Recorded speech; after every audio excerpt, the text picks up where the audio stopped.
अंबेडकर जी ने भी 340 जो आर्टिकल है कॉन्स्टिट्यूशन का, उस पे मान लो बहुत आवाज उठाई थी और उन्होंने पिछड़ों के लिए इस्तीफा ओबीसी के अधिकारों के साथ जो हमारे जो समाज के जो ओबीसी के जो लोग हैं उनके अधिकारों के साथ जो हनन हो रहा है जब से देश आज़ाद हुआ है, चाहे वो कांग्रेस थी चाहे वो बीजेपी। ओबीसी समाज का अभी तक कोई भी हमारी पुरानी संस्कृति थी, जो पुरानी लड़ाई थी अपनी शर्मण की और ब्राह्मण की, वही मूल निवासी है वो हमारा एक कबीला है और वामन बेसराम जी उसके सरदार हैं।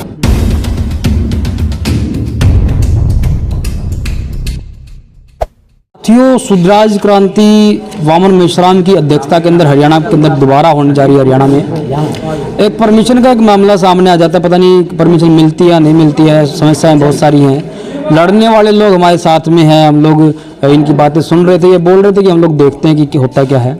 सर नाम क्या है आपका? रमेश रोहिला संकल्प, राष्ट्रीय अध्यक्ष आम आदमी स्वाभिमान। जब से देश आजाद हुआ है और ये कॉन्स्टिट्यूशन लागू हुआ है, पिछड़ों के साथ प्रारंभ से ही एक प्रकार से जबरदस्त भेदभाव हुआ है और इस भेदभाव को तोड़ने के लिए महम चौबसी में जो 11 अप्रैल को रैली हो रही है उसका परिणाम पूरा देश देखेगा और पूरा देश उद्वेलित होगा और इसके लिए हम सतत प्रयास करते रहेंगे और इस रैली को जबरदस्त ढंग से सफल करने का हम संकल्प लेते हैं। एक बात बताइए मुझे, जैसे कि आपने कॉन्स्टिट्यूशन का नाम लिया है, 70 साल 72 साल के आसपास में हो गया है, तो एक खास बात इसके अंदर ये देखने को मिलती है कि जो पिछड़े जो हैं वह पिछड़े एक अपना रोना लेकर के तब से ही लगे हुए हैं, सुनवाई नहीं हो रही। कालेकर आयोग पहला आयोग बना और वो लागू नहीं हुआ, मंडल आयोग आ गया, पता नहीं कितने आयोग आ गए, अभी एक और भी आयोग आया था, इसके अंदर बहुत सारी मांगे थी, उसके अंदर वो आयोग भी आ गया, उसकी रिपोर्ट भी 2-2 साल में सबमिट हो जाती है, लागू क्यों नहीं हो रही? समस्या कहाँ पर है? समस्या जो सरकार है ना वो इसको ना इम्प्लीमेंट नहीं करना चाहती और इस वर्ग के लोगों ने अब तक संघर्ष भी नहीं किया जिस ढंग से होना चाहिए।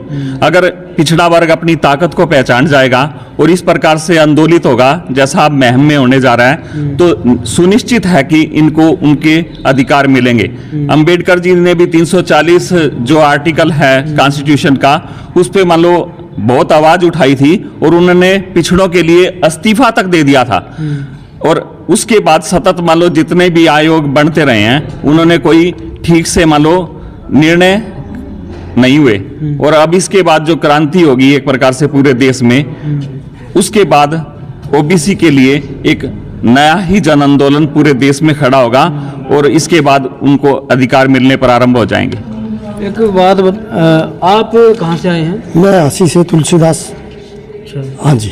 आजकल तो तुलसीदास के ऊपर बड़ी बहस चली हुई है। हाँ बहुत चली हुई है बहस, आगे भी चलेगी। क्या चुनौती दे पाएंगे? हाँ बिल्कुल देंगे, हम 11 अप्रैल को दे देंगे चुनौती, देख लेंगे सभी। और हमारी जो चुनौती आएगी और जो 11 अप्रैल को जो बात आएगी तो सभी राजनीतिक दल इनको चारों तरफ से आके पूछेंगे आपकी क्या मांग है और क्या बात है, तो हमें ज़्यादा कहने की जरूरत नहीं रहेगी। 11 अप्रैल को अपने आप सभी लोग हमारे शरणागत हो जाएंगे, यही हमारा जो बड़ी मांगे वो क्या हो सकती है इसके अंदर? हमारी मांगे जितनी संख्या हमारी भारी उतनी हमारी राजनीति में हिस्सेदारी। आप क्या कहेंगे इसके बारे में, क्योंकि एक बड़ा मुद्दा बन चुका है ये देश के अंदर, जिसकी जितनी संख्या भारी उसकी उतनी हिस्सेदारी। सर ये उत्तर भारत से आपको पता चल जाएगा महम चौबीसी में 11 अप्रैल को, तो मतलब जो उत्तर भारत में ही है। हाँ जी, तो आप 11 अप्रैल में आपको पता चल जाएगा भाई ओबीसी कितना जाग चुका है। चलिए देखते हैं कि उत्तर भारत के जो लोग हैं वो क्या कहते हैं।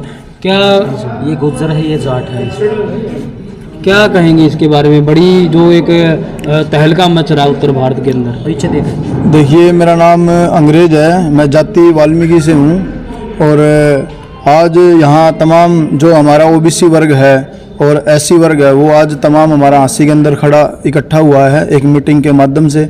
और आज हमने एक डिस्कस मतलब जो मीटिंग थी हमारी उसमें प्रण दिया है कि 11 अप्रैल की जो रैली है हमारी स्वराज क्रांति के नाम से, उसको ज़्यादा से ज़्यादा संख्या में सफल बनाने का काम करेंगे और जो हमारे ओबीसी के अधिकारों के साथ जो हमारे जो समाज के जो ओबीसी के जो लोग हैं उनके अधिकारों के साथ जो हनन हो रहा है जब से देश आज़ाद हुआ है, चाहे वो कांग्रेस थी चाहे वो बीजेपी है, दोनों ने ही हमारे लोगों के साथ ओबीसी के अधिकारों का हनन किया है। और अब जो हमारे मुद्दे हैं, हम चाहते हैं कि ओबीसी की जाति जनगणना हो, ओबीसी का जो आरक्षण है जनसंख्या के आधार पर वो आरक्षण मिलना चाहिए।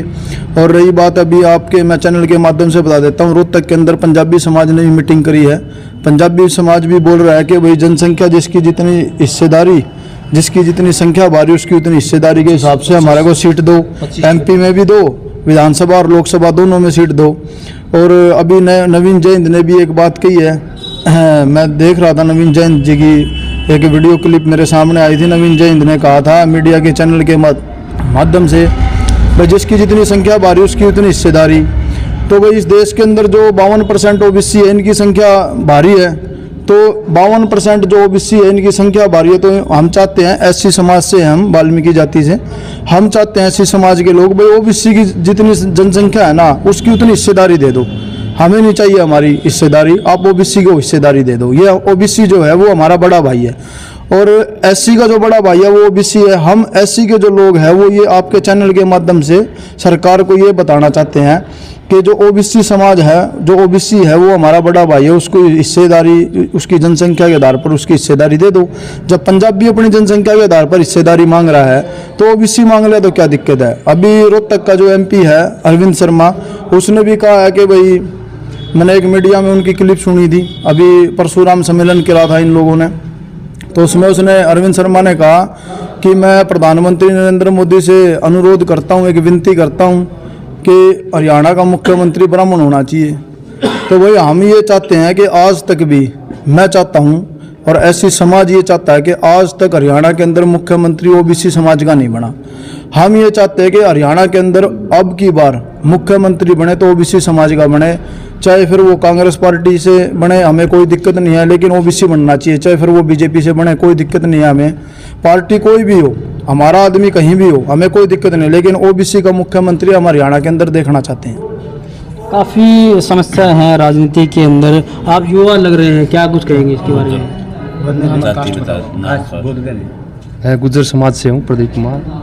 हाँ, ओबीसी समाज का अभी तक कोई भी योगदान नहीं रहा है और मुद्दों पे भी अभी तक नहीं बोल रहा है, लेकिन अब हम इस क्रांति शुरू कर दिया आपने। अब इस क्रांति में हम बोलना स्टार्ट कर रहे हैं और हमें अधिकारों के बारे में जानकारी मिल चुकी है। प्रोफेसर साहब, इसके अंदर एक बड़ी बात सामने ये आती है कि अगर हर कोई अपनी जो हिस्सेदारी मांग रहा है, तो ये जो एक जागरूकता इसको कहेंगे, ये कहाँ से आ रही है, कौन इसको बता रहा है, या फिर आप लोग कॉपी कर रहे हैं? ये जो माननीय मावन मेश्राम जी हैं, वो इसके ऊपर काम किया है उन्होंने, उनका अच्छा रिसर्च है इसके ऊपर, और वो मनोवादी जो व्यवस्था है इसके अंदर, जो श्रमण और ब्राह्मण, जो हमारी पुरानी संस्कृति थी, जो पुरानी लड़ाई थी अपनी श्रमण की और ब्राह्मण की, वही लड़ाई अब चल रही है। जो हमारे महापुरुष थे वो लड़ाई वो भी लड़ते आ रहे थे, लेकिन अब तक उसका अंत नहीं हुआ था।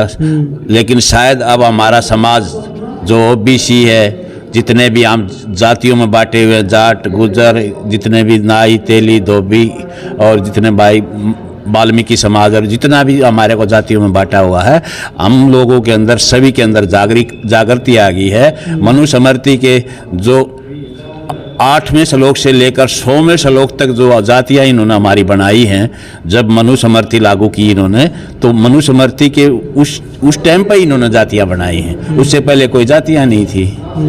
और जातियाँ तो जानवरों में होती हैं, इंसान में कोई जाति थोड़ा होती है।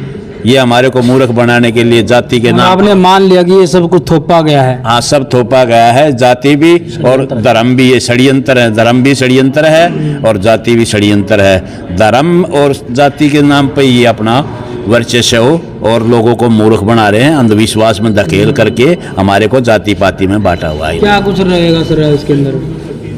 अभी 11 अप्रैल को रोहतक के 24 के चबूतरे से एक ऐसा आगाज होने जा रहा है, वो इस देश की सामाजिक और राजनीतिक पूरी तरह से दिशा तय करेगा।